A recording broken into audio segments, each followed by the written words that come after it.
Welcome to the Beyond Body podcast with your hosts, Mia and Holly. Join us for a sometimes fortnightly podcast where we explore all things mental health, being a messy human, and how to get the most out of this one precious life. And all the ridiculous stories in between. Welcome back to the podcast, everybody. Hi, Mia Finlay. It's so great to be here. I'm getting the full name today, Holly Sunday. Maybe that's just what the podcast should be called, Finlay and Sunday. They actually rhyme very well. What a duo, Finlay and Sunday. Recently, you're going to love this story or hate it. You know how there's this just like adult rule that you're not allowed to choose your own nickname, and it's just this like rule that everyone believes, and it's like really hard to choose your own nickname. You have to be given it. Because my name is Sunday. For the last 2 years, I've really been trying to push a new nickname, and I tried to push quite hard recently.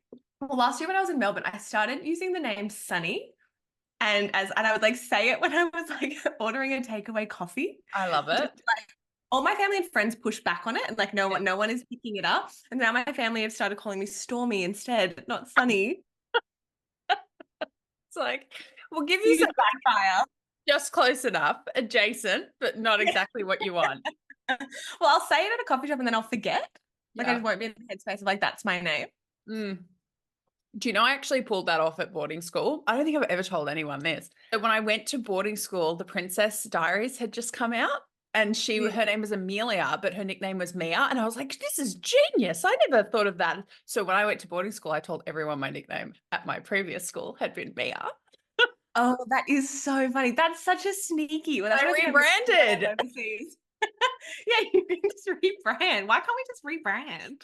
I'll keep that in mind. I'll try to drop a Sunny in here and there. You don't have to, only if it's natural. Don't try to force it.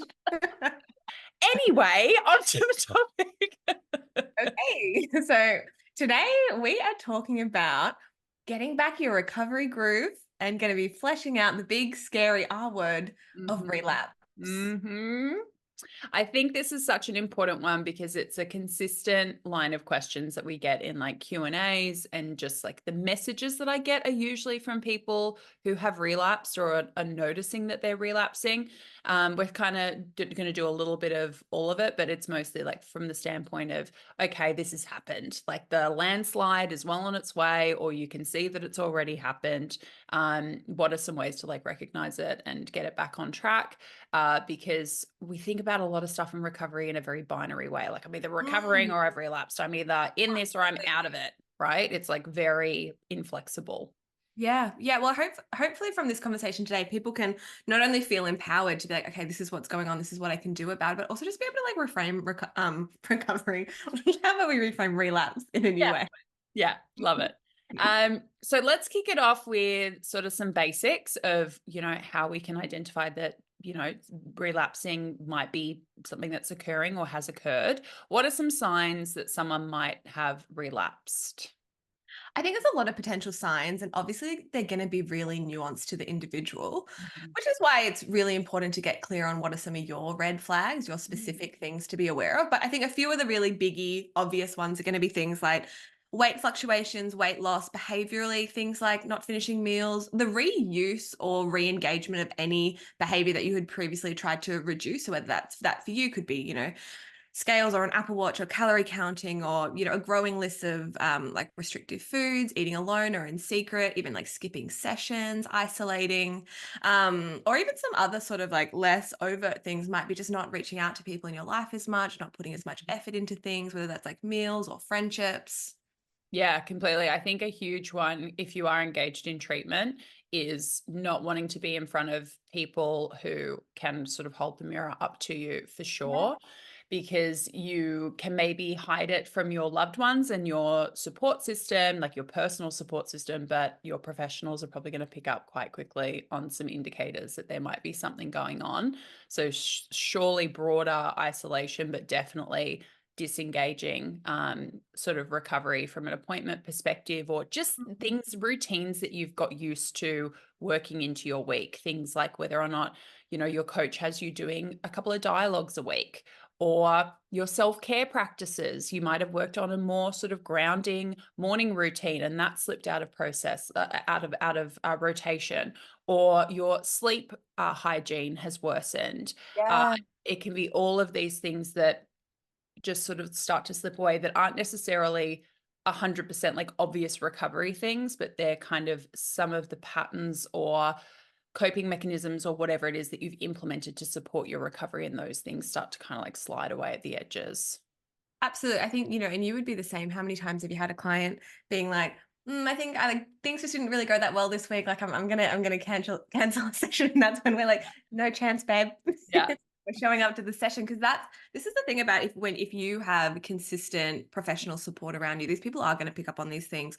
Maybe not necessarily before you, but might be able to, like you're saying, shine that mirror. And hopefully, if you are in a place of being in a bit of denial about it, to that we can really have some of these really honest conversations. And I think that's another big sign, is that internal kind of walling off of yourself. You know what I mean? Like, when you're engaging maybe in some behaviors that you shouldn't, and like that wise part of you is watching the other you going, what are we doing? Like, what's happening here? And you're going, no, no, no, no, no, I don't want to look, I don't want to talk about it. Like the inability to even have that conversation with yourself, I think, is one of those warning signs.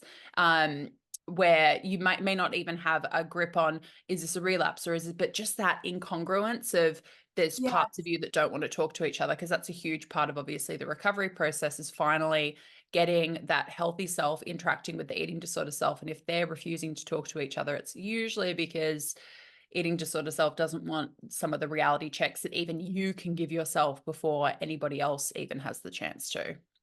Absolutely. Or I think the alternate is on the other end of the spectrum, when people feel like this has happened, am I relapsing? And like really can get really like can catastrophize about things really easily. Yeah. I think like an easy example is like clients will often be like, I've had like an increase of eating sort of thoughts, or this has happened, like, am I relapsing? Like, no, no, no.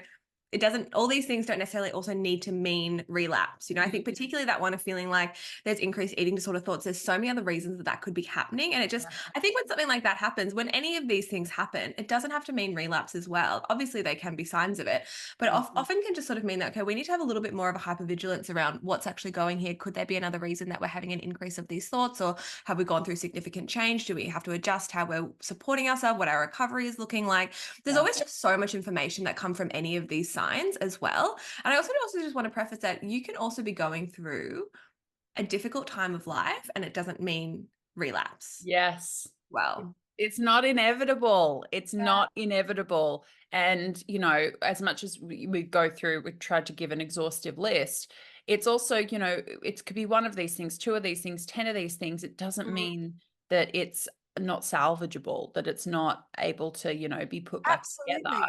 absolutely.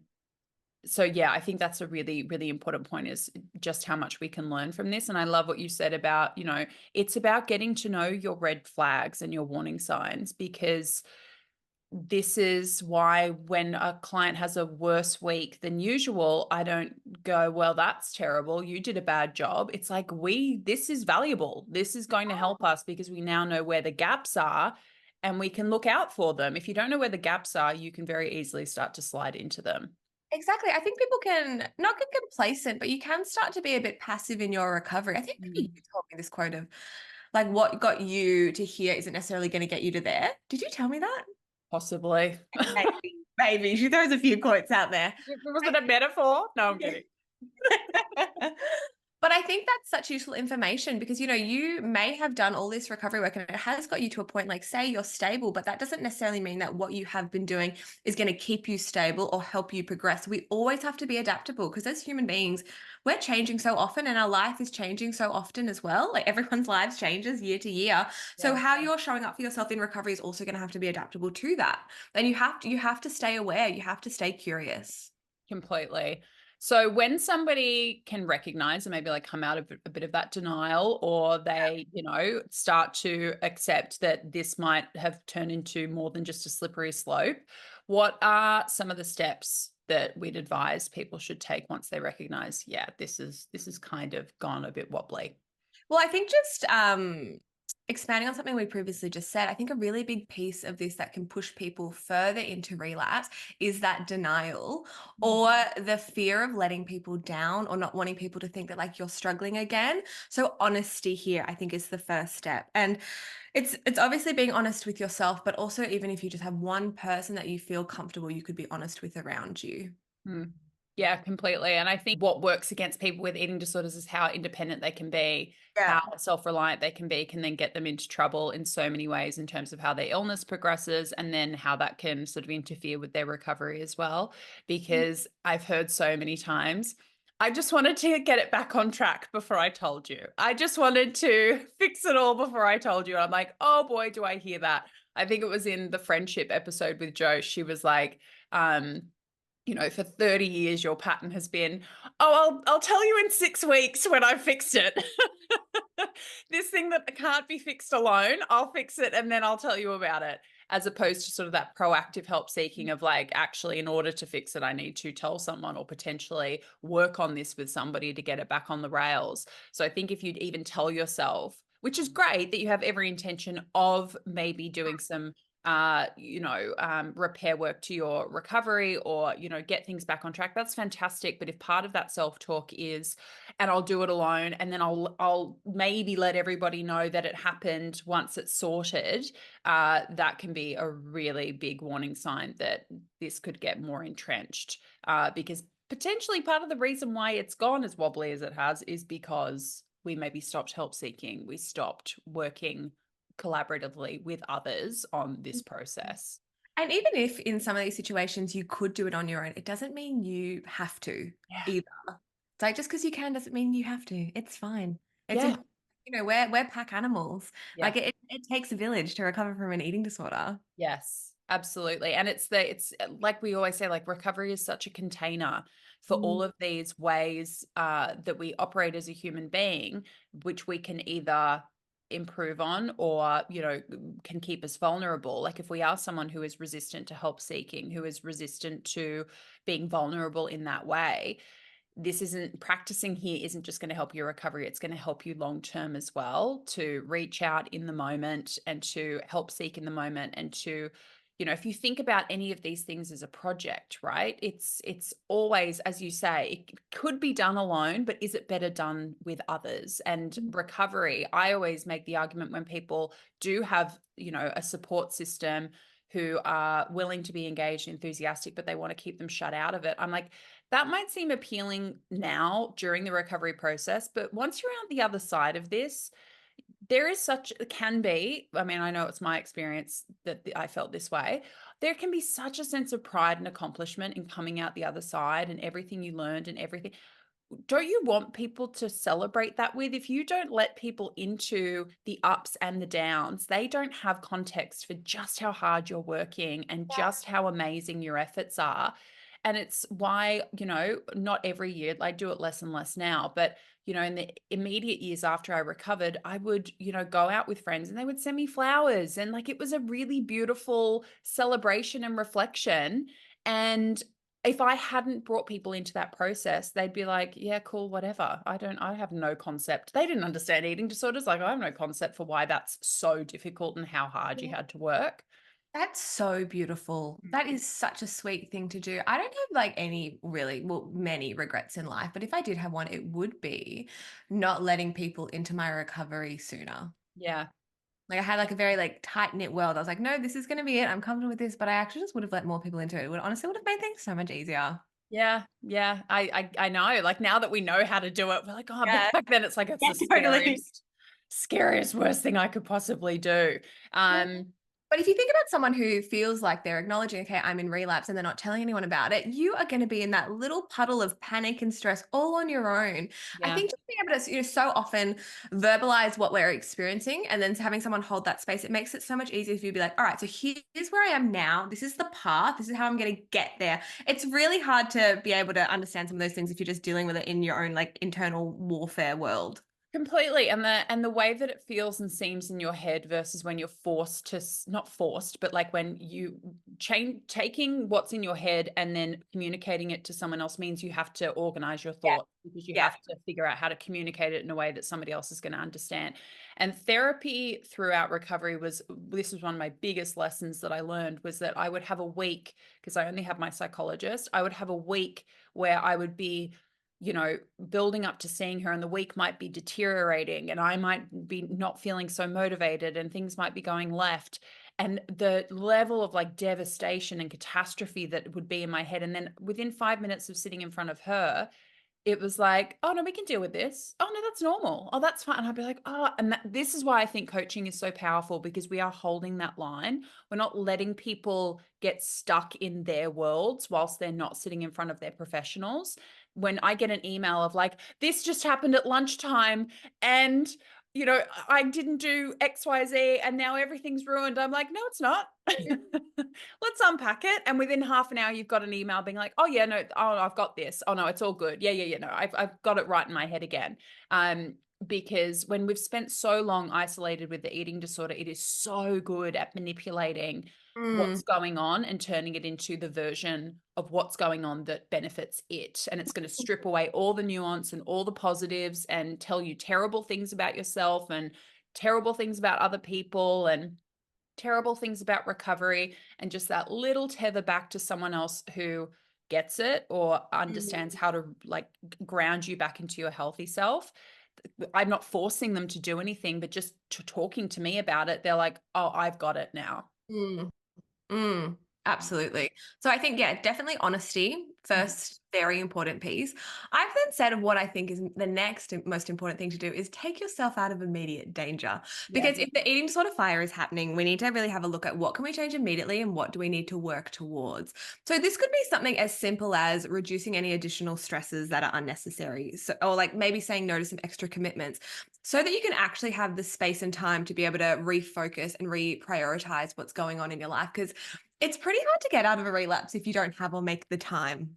Yeah, absolutely. And it could be some of those things that are encroaching on your recovery, which have started to dismantle. Or, I don't know if I said this to you in our coaching, but I say it to most people, because eventually we end up having this conversation where they're like, well, work or the kids or this or that. And recovery just fell off my list of priorities this week. And I'm like, no. Doesn't work like that. Sorry. And then we have to have the conversation about, like, if you've got your list of life priorities, then recovery isn't a number on there. It is literally, it is, as you say, it's the umbrella over the whole list. It orbits the list. It is the list. It is the universe that the list exists within. If your recovery can't be maintained, then it's not recovery that needs to change. The list needs to change. And it's not necessarily that I'm saying, and you must be doing recovery at 110% full steam. I don't believe that. Obviously, our levels of not effort, but the degree to which we can push this stuff is going to have to vary. If something tragic happens, I'm not saying, well, you must do all your goals this week as you did last week, but it's not a matter of like dropping recovery and picking it back up. It's just about a variation of what we could do before, depending on what's happening with our life. But it's not an item on the to-do list. And I think that if you do have it on the to-do list, because it's so hard sometimes and so painful, of course it's going to be the thing that drops down the list, because it's the thing we probably want to do the least. Yeah, absolutely. And I think this is, sooner or later, everyone has to become aware of this, that recovery is the thing. Like, you have to do it immediately because it's causing a lot of distress in your current everyday life. But it also is going to be the thing once you do recover that is the framework. Right. So it's always the thing that is going to give you structure and predictability and grounding, knowing that, I have a healthy relationship with myself and with food and how I'm relating to the world. That thing creates the framework for every other like interpersonal relationship or decision I make, or holiday I go on, or whatever it is, path I choose, because I've got this very strong stability. But you have to implement that. You have to practice it and you have to work on it. If it's this thing that you do for 2 years because you felt like you had to, and then you forget about it because it never moved to the point where it became, like you're saying, like the universe that everything else was created in, like, I kind of think we're missing the point a little bit. Yeah, totally. So yeah, I think definitely the honesty piece, the help seeking piece, and getting to the source of like, what are a couple of things that I can attempt to try to implement as well, I Yeah. think it's really important from the Oh, practical yeah, standpoint. I think absolutely.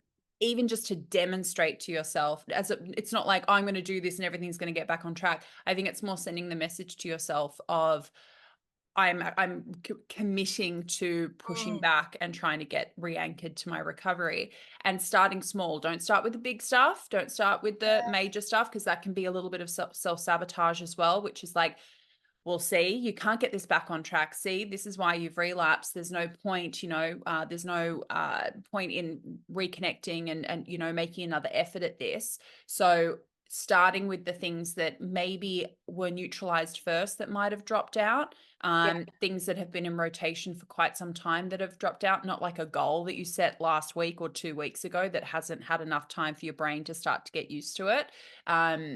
Doing like if your coach has had you doing things like dialogues and some of that stuff where you really have to look at yourself and you really have to engage with that part of you that has been maybe shutting out healthy self, and getting that connection within yourself reconnected as well, not just the external help, but making those two parts of you look at each other and talk to each other again. Absolutely. I think you're so right. And start small.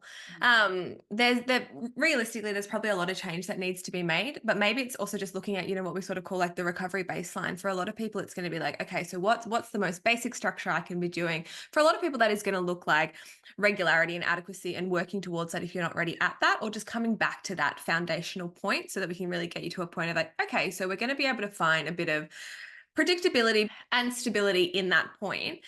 And then from there, like you're saying, we can really look at, okay, so what are some of the things that were actually helping me feel connected with my healthy self and stay on the recovery path? I think it's really easy to be in this place of just catastrophizing everything, but it feels too big, it feels too hard. So I think reconnecting with the healthy self is really going to help you with that inner narrative, because the reality is like, it's the default, if the eating disorder is the headspace that you're in, is that it's going to feel like it's a failure. It's going to feel like it's this huge backward step. It's going to really challenge your belief in your capability to do this. But even though that may be how you're feeling in this moment, that doesn't discredit any of the other times where you actually were feeling really trusting and really capable and really empowered.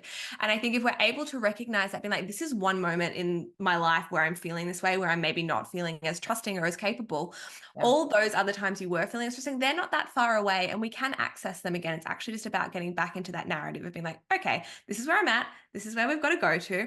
What is the best inner dialogue that's going to help me get there? Because that is really going to look like this big piece around compassion. Yeah.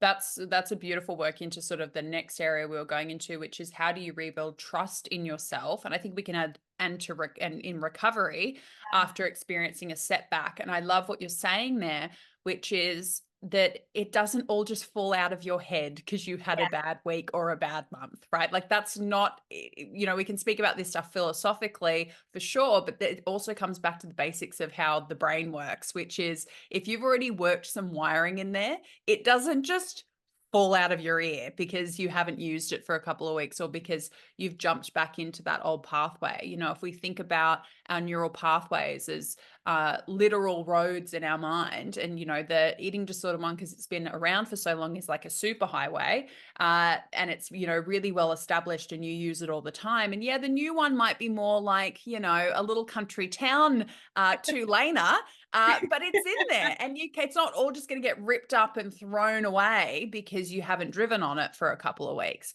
It's having the trust in the physical side of the process as well. Eating disorders are, mental illnesses, but that's because they operate in the brain. They originate in the brain. And I think that we can understand healing and conceptualize healing when it's physical and we can see something physical happening in the body, but that is actually happening in recovery as well. It's just happening in a way that doesn't have a cast. You know what I mean? Like you can't see the physical process of how the source of the injury or wound is healing in the brain as you are consistently and repetitively doing these challenges and help seeking and reaching out when you don't really want to and doing dialogues and pushing back on your eating disorder thoughts. There is something physical that is being built in the brain, and no amount of drifting away for whatever period of time can undo that work. You might need to, do a little bit of patchwork on it, but it's not just gone entirely.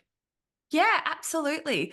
And I think even people listening to this will find that really empowering because if that's the reality, right? Okay, a little bit of revision is never going to go astray. Yeah. Because the reality is, you probably like you have the skills, not all the time, but like a lot of the time, a lot of people are going to have the skills and the knowledge. It's Mhm. not about having to relearn any of this information. Yeah, like you're saying, it's literally just about what are the gaps in our understanding or in the application. Yeah, it's my question to people when they tell me they've had a tough week or a tough period, or I know that we've both experienced. It's like clients will go through a really tough time. We won't hear from them for a little while. And then they re-engage and they're so apologetic. And we're like, it's cool. Yeah. You're not in trouble. You're not in trouble. It's all here. You know where to go to. You know what to action. It's then just having the ability to take that knowledge and put it into action, because there's no one who's ever come to me where I'm like, this person knows nothing about their eating disorder. They know nothing. They know so Yeah. much. It's the doing. So that's where the trust has to be rebuilt, is not just in, having an honest look at where the gaps are, where, things went a little bit pear-shaped, but in that gap between knowledge and doing, where did that start to separate, right? Because once we're in the recovery process, it's not a mystery anymore. That's the other thing I love about coaching, is we take what looks like a very mysterious, very confusing process and we demystify it. It is setting goals. It is engaging with the thoughts. It is help seeking. It is boundaries. It is self-soothing and distress tolerance. It is body image work. It is a framework that is actionable and has steps. And it's different for everyone. We don't do a cookie cutter program. It is different for every single individual. But once we figure out your formula, that's what we're doing, right? And we're making adjustments as we move through the recovery process. But once you're in it, and people are like, I just don't, I'm like, oh, I'm sorry, I don't buy that. I don't buy that. We've been in this for long enough that we know, right? And so that accountability piece is super, super, super important. And that's where the trust of self comes in, I think, is when we're willing to be really honest and accountable with ourselves, despite what happens, that we're going to really look at it and really be honest with maybe where we did have the signal of like, I need to email Mia, or I should not cancel that appointment with my therapist, or I know that this behavior is, I'm getting, the food scales out again. And when clients say to me like, oh, I noticed that my lunch wasn't as big. And I'm like, no, What point? that, like, we're You were not on a eating plane. Someone didn't bring you your lunch and you went, oh, I noticed this lunch is smaller. We had to prepare the lunch. And so the lunch is smaller because there were choices made to make it smaller, right? When we're in our full-blown eating disorder, that level of denial can mean that we are not noticing that things are slipping. But once we're pretty far into it, we know what's going on. We just don't necessarily want to really look at it, right? So I think that accountability piece is incredibly important in terms of building up that trust, and the mindset shift from this is a failure and this is a catastrophe to this is a learning opportunity. Absolutely. But if it does happen, you have the choice to either refuse to look at it and miss all the things that could keep you safe for the next part of the journey you're going to go on. Or you could look at it forensically and say, what are the things I need to take from this to strengthen what I'm going to do next? Absolutely. I think that ability to be able to reframe a relapse and to see the potential for its growth is one of the best tools to have in your belt, because it, like we were saying, it will feel like it's a little bit of a backward step, but these are actually the opportunities to learn more about the way in which the eating disorder operates and how it is emerging as an attempt to help you cope with different life changes or difficult emotions or whatever it is. And I think if we're able to look at that, this is a way for us to deepen our ability to understand its operation, therefore also understand ourselves more. It keeps you aware and it keeps you agile and it keeps you informed about how you need to be adaptable to be able to help yourself through these experiences. Because even, when you're going back and being like, all right, doing a bit of revision, like what are the coping strategies that I've previously been using? What are my triggers? Because maybe your triggers have changed. Maybe your coping strategies need to change as well. We just need to be able to adapt them and be able to look at what are the new options, what are the other paths that maybe we haven't taken before as well. I think when people are able to get in that, very much create a mindset of using every hard opportunity as a way in which to evolve and to grow from, you're kind of invincible because if you can take the lessons from something, Yeah. no decision or turn that you make in life is ever going to be wasted. Yes, absolutely. It's, that's kind of like why I think we'll call the episode like you've relapsed, now what? Because it's like it's the reality and then it's what can we do with this? How can this be useful? And it's not, I think, not just useful for your recovery and learning about more of the mechanisms of your eating disorder and how it operates, and maybe some of what the remaining fears are and what some of the remaining big areas of concern are. Like for me, when I look at across the board clients who have sort of run into walls like this, it's very often it's body image, right? It's body image. They've had a really, really intense, shocking week with body image, and they just haven't been able to pull themselves out of it, right? So, knowing that there are, and I think that people will often then deteriorate within that because they're so often told, body image is something that we've got to work on at the end, or like we don't really have skill. We have skills for body image. We absolutely have ways that we can help people avoid getting into those cycles and certainly to get them out of it, right? Because body image is such an insidious Mm, underlying thing, and especially behaviorally how it operates, like bringing in body monitoring behaviors that are very subconscious. Therefore, the self-talk is very subconscious. And so we're not even hearing necessarily what it's saying because mm, it's this low hum that's starting to pick up again, right? So getting to know those gaps in your recovery is also going to be a framework for getting to know your patterns as a human being. And we talked about this in the last episode that, as you get towards the end of the recovery process, you then start to transition into how you can take those recovery skills and help you with being a messy human, because that's the inevitable outcome for all of us, is like this acceptance of, okay, and I'm still an imperfect, messy human being who's allowed to have my ups and my downs, and my great periods and my less certain periods and my less solid periods as a human being.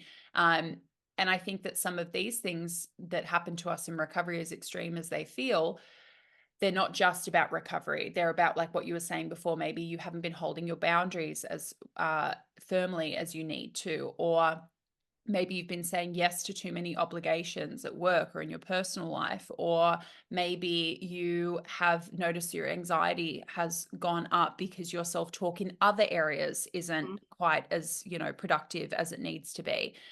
So these are all things that we need to be conscious of, not just in the recovery process, but also long term, which is why I often say this effort that you're putting into recovery is not just for recovery. If you choose for it to be about something more, the work that you do in body image is going to serve you for the rest of your life. The work that you do in terms of how you talk to yourself is going to serve you for the rest of your life. Seeing your patterns and how you fall into these pits, like in recovery when we potentially relapse, this is because they're connected to these patterns you have as a human being. So these are investments that you're making not just for this short-term process, it benefits you in the long run as well. Oh, absolutely. I also think it's just important to remember that recovery takes a lot of time and it takes time to get strengthened. It actually has to be tested as Yeah. you move through these different circumstances that are going to test your resilience. And I think like sometimes things have to happen and sometimes you have to take the wrong turn to figure out, or like sometimes you have to revert to your old life for a minute to be like, oh no, that absolutely doesn't serve me, right? Yes. Get that little bit of a reminder. I also just think another piece of advice that is useful for people to know is that sometimes you have to learn a lesson a few times before it sticks. Yeah, 100%. I so agree with that, especially that point about sometimes you have to do something you used to do to go, Yeah. oh, this doesn't Yeah. feel right anymore. I remember when I was early in recovery and I had like a case of the fuckets and I had had a really bad day, and I was like, I'm going to use the behavior. And I went to use it and it felt so, I felt almost like physically ill. Like I was like, I don't want to do that on a visceral level. And it made me angry and sad because I was like, but that used to work for me. I Mm. used to, I knew now it didn't work. That was the incongruent sort of icky feeling, was that realization of like, it never worked. It was just avoidant and it led you to so much pain. And you know too much now. You know too much about the fact it wasn't actually fulfilling the role that it claimed to, and you know now how harmful and lonely and sad and horrible it really was. And as much as I could have sat there and kicked myself for reverting back to that, it was the choice to go, that's actually a really powerful moment. That's a fork in the road, that the next time an urge like that comes up, my last memory of that behavior is going to be, this makes me feel viscerally sick, and I know in my bones that it doesn't work and that it doesn't serve me. So as much as we don't want people to like, don't go and test this out by being like, I'm just going to go and take a run at all my old behaviors. But if it does happen, I think that it is really powerful to hear. I hear it from clients. They're like, Mia, I did try to do this, or I did, go back to the gym and try to engage with movement the way that I used to. And I hated it. I was bored and I was unhappy and I was frustrated and I just felt awful. And I can't believe that ever seemed like a solution to me. And I'm like, well, I don't love that you felt like that day, but my God, like what a powerful lesson that you took from it. Absolutely. I always try to like think to use the like catapult analogy. I think if like you're pulling something back and then it often can propel you forwards. Yes. Because I do think experiences like that can also like re-spark a lot of recovery motivation as well. I think how I always understood it when I was in my own recovery, and the further I was getting along in recovery, the world seemed further and further apart of like, this is my recovered life and this was my unwell life. Yeah. That when I did think to or did engage in a behavior, it felt like, in the Wizard of Oz, when she like goes into Oz and it's like so beautiful and colorful. It was like the reverse of that. Like I go back into like the Tony, it's like black and white and it just like doesn't feel good. There was like this huge separation between these two different experiences that I had now had, as opposed to feeling like those worlds were meshed. It was like very distinct of like, oh no, that's definitely, I want to live with color. Yes. And you really see because you're not living in sort of like the constant propaganda of the eating disorder voice anymore. And so things that it used to tell me that some of my behaviors were fun and relaxing. And I'd be like, I've never felt more stressed in my life than when like that planning voice comes up of like, we're going to use this behavior and we're going to do this and you're going to have to be alone. And, and what if your housemate So comes in? fun. And I'd be like, this is the best day of my life. Like I should do this for my birthday every year. Like, of course it's not fun or exciting or relaxing. It's that it's your eating disorder over time has pulled you from things that truly are fun and relaxing and enjoyable, that it's been able to redefine these experiences and be like, this is fun, it's relaxing. And you're like, okay. And it's not really, it's that you need to go and touch base with the things which are actually defined as fun and relaxing and exciting.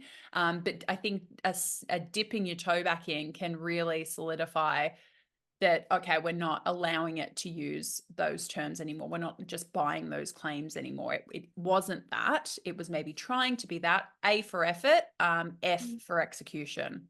Absolutely. Yeah. Spot on.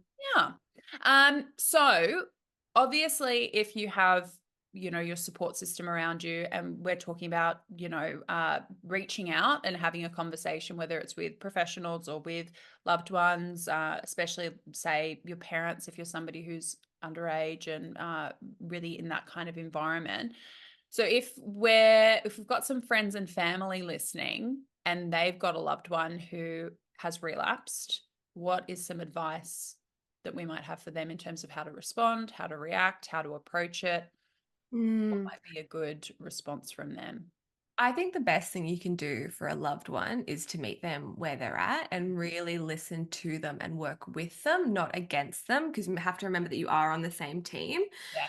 I also think it's really important, particularly like say if you were a parent or even like a carer or a partner even, to not put your fear onto them, because they are likely already feeling their own fear and they don't need yours as well. Because I think often when like a young person is like, oh, I don't want to stress out mom or this, it's like that's going to push them further into this relapse. It's like they just have to carry themselves right now. They can't be carrying your emotion as well. And of course, this is very case dependent, but if someone is in the headspace of recovery and moving forward, I think the best way you can support them is hold space for their emotions. And when they're ready, then help them problem solve and figure out what the next steps are to be. I think it's really easy for a concerned loved one to want to swoop on in like really quick solutions mode, problem solver mode, and like, I need to fix this right now. And that is useful, but maybe not as the first step, but rather, first of all, create a safe space to just help your loved one hold and process their emotions first. Yes, beautiful. I love that like that warning of, jumping straight to solutions is sometimes adding more pressure.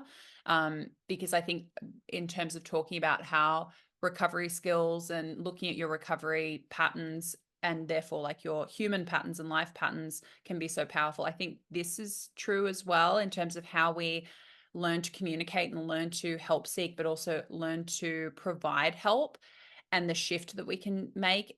When I think one of the most powerful things we can do for and with each other is, what do you need right now? Do you need solutions? Do you just need somebody to listen? Do you just need a hug? Do you need me to say absolutely nothing at all? Do you even have anything to say? Do you just need somebody to sit in this space with you, right? Do you need distraction? Just checking in, and that person may not have the answers, to that question at this point. But just to ask, I think then sends the message of like, we're in this together. Like we are, like as you say, I'm in your corner. Because I think that obviously a relapse can freak out loved ones, especially if that person is doing well. And then suddenly, there's this glimpse into how life was before. And that can be really terrifying for everybody involved. But I think if, you listen back to everything we've chatted, like, it doesn't have to be the end of the world. It doesn't have to be a big disaster. It can be a lesson for everyone. As much as the person in recovery might be learning from this, it's an opportunity for the support system to learn from this as well. It's like we as professionals, when somebody comes to me, I'm not like, oh, you're the only one who has to learn something from this. I also have so much to learn about my client and their patterns and their needs and their stressors. And like I said, their human patterns of anxiety and mood and, capacity and all that sort of stuff. So there's a lesson for everybody to learn. And I love the emphasis of like, we are always on the same team. And there can be a lot of sort of like hopelessness and cynicism that comes back up when somebody's in, a relapse, not to get freaked out by that either. And to continue to be the person who sort of holds the hope and says, I know that you're feeling like that. Yes. Now, I'm not meeting you with that. I don't share that feeling. I validate the feeling, but I don't share it. I still have a lot of hope here and a lot of clarity on what you're capable of. And I think a good activity to do, just to go back to, in terms of what people can do to sort of get themselves refocused, is to go back and make a list of like all the things that they've accomplished, all the things that have gone well in recovery, all the things that they have been able to move through that they thought was impossible at some point, because this probably feels impossible, getting out of this relapse. But there's so many times when you've said to yourself, I can't do that, or I'm not going to be able to make progress to that point. And here's your future self looking back going, oh no, I did do it and it wasn't as hard or as terrible or catastrophic as I thought it was going to be. So I think if you're a parent, partner, carer, prompting somebody to go back and do some of that stuff is important as well, like focusing on what has been possible, what they have been able to do. At times when they've expressed to you, I can't do this. And it's like, but look at all these instances where you've said that and you have absolutely been able to do it.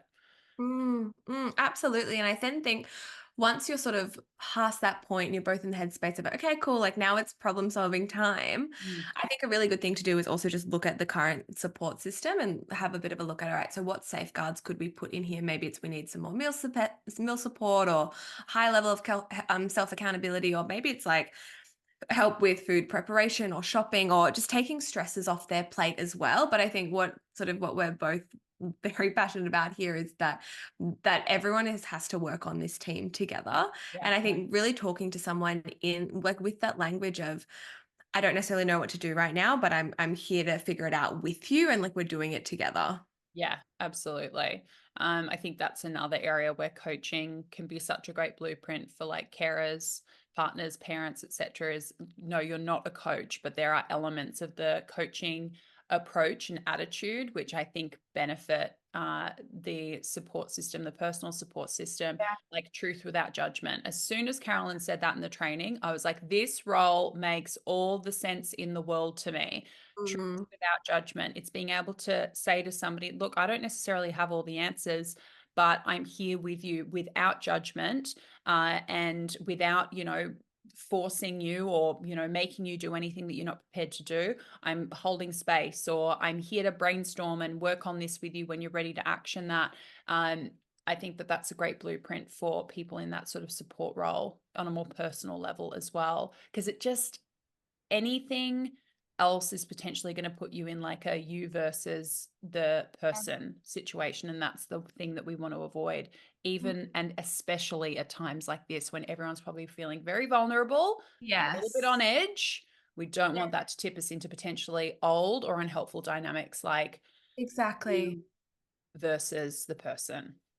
Exactly. And also, if, a loved one has come to you and it's been like, this is what's going on for me, and it's the first you're kind of hearing about it. The reality is it probably took them a lot of courage to be able to do that. And they would be feeling so deeply sensitive and vulnerable in that moment. Yeah, probably like lots of practicing conversations in mirrors. Yeah. I never did that. I never do that. I never practice hard conversations with myself in the mirror, in that mirror specifically. I literally do it every day. there's no judgment here, Mia. Thank you. Holding space, holding space. So what would be some of the most important lessons, like we've talked about, looking at those patterns, looking at those gaps? What are some of the most important lessons overall, bird's eye view, to take away from a relapse? I think never letting a relapse stop you from trying again. Because I think, we are all going to fail in some way or another in our lives. But like we're saying, if we're able to reframe those failures, they're not a failure. I like to think of failing as, I don't know who said this, but I heard a long time ago that the creative errors of life, that we actually have to have these experiences so we can continue to grow and move forwards in our life and be in the position of not necessarily fearing them so much, but trusting that you're going to be able to take something from them and you're going to be able to move forwards. Yes, absolutely. And I think that steps nicely into some of like that work that we need to do around like self-compassion and self-forgiveness, and kind of just the inevitability of being human and stuffing up. That in fact, when things are going too well for too long, I'm like, okay, there's something coming, right? Because that's the laws of probability. Things are not always going to go smoothly. Things are not always going to go perfectly. We are not always going to cope perfectly. And I think that if we put pressure on ourselves to like maintain this, streak, and I see that a lot with clients where they're like, they get into that headspace of like, things have been going too well for too long and I've been doing too well for too long. And it's like, that's part of the problem, is this mounting pressure and this mounting fear of screwing, as opposed to, if you actually accept it's going to happen, the likelihood that it's going to be this enormous like drop is much, much lower. You're just going to have these kind of ups and downs that are much more manageable than like, everything's going so well and I have to do this perfectly and I'm not allowed to make any mistakes and I can't let anyone down. And that is so unsustainable and has so much pressure behind it that the drop is going to be so much more intense and sharp and steep than if you have this overall attitude of like, screwing up is inevitable, being human and fallible is inevitable. And so when I have a little dip, I can recognize it, I can look at it, I can deal with it, I can forgive myself for it, bring the lessons to the surface, and then I'm back up again, right? Exactly. And I also think this is particularly something that people with eating disorders struggle with, because that whole approach of like, I'm either going really well, I'm going really bad. It's like this real all or nothing, black and white thinking that we always have to be challenging, because like we're saying, a little drop or a couple of hard weeks, like it doesn't have to mean relapse at all. But I think if people are also so scared of relapse and because things are going so well, so they're like, oh, I don't want to rock the boat. It's like, well, we have to rock the boat sometimes. You're probably not challenging yourself enough. You're probably actually not growing, because you can only, there's certain environments and spaces where I think you can max out the growth. It's like, okay, like, we've been on this meal plan for a while. Let's say that's the example. It's like, well, we can't keep growing here. This is the growth. We found ease with this. We have to do something else here. So I think if people are so scared of failing to the point where they stop themselves from trying, that doesn't scream relapse, but it screams stagnation for sure. Yeah. And I would be very nervous with a client who, like, every week for months was like, oh no, I did every goal and I had no Yeah. problem and I didn't need to reach out to you. And I'd be like, I feel like I can't help this person secure their recovery because they haven't tested it. I don't know where the gaps are. I don't know where there could be sort of like a crack in the armor so that I can help them reinforce that.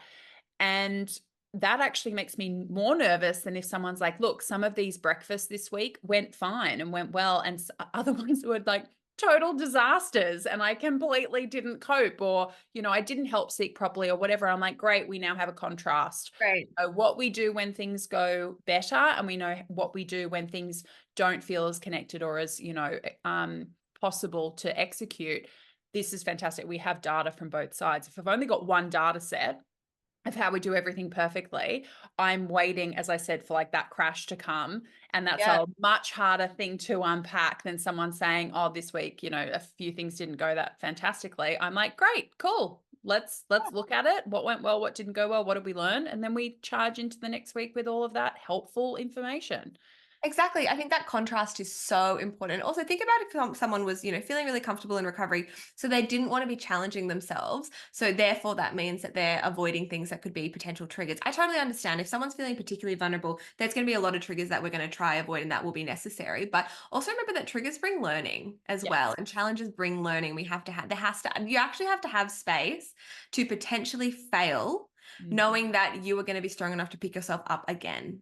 Yes, absolutely. Beautifully put. I think that this has been a really, really good one. Lots of practical stuff, lots of like philosophical reflections on like the whole topic of relapse. I hope that it's helpful to people out there, whether or not this is something you're going through, you've been through, that you fear going through. It may not happen. Like I said, like relapse is not inevitable. In my previous recovery attempts before the last one that got me through, I relapsed a lot. In the final sort of push that I didn't relapse. And I had it in my head, like, this is inevitable. This is going to happen. This is going to, because it's happened before. It's like, well, if you change the pieces around on the board, if you change elements of the experiment, then you may get a totally different outcome to what's happened before. And these are the things that can make that possible.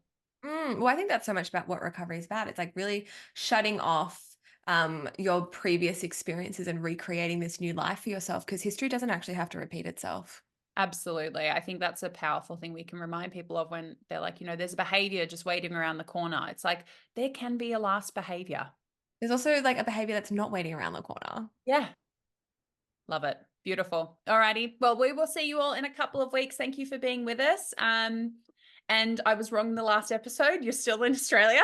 I'm still, yeah, yeah. Next time I will be over. Next time. Next time we'll be somewhere. Well, not we. You will be somewhere fabulous, and I will look very, very envious.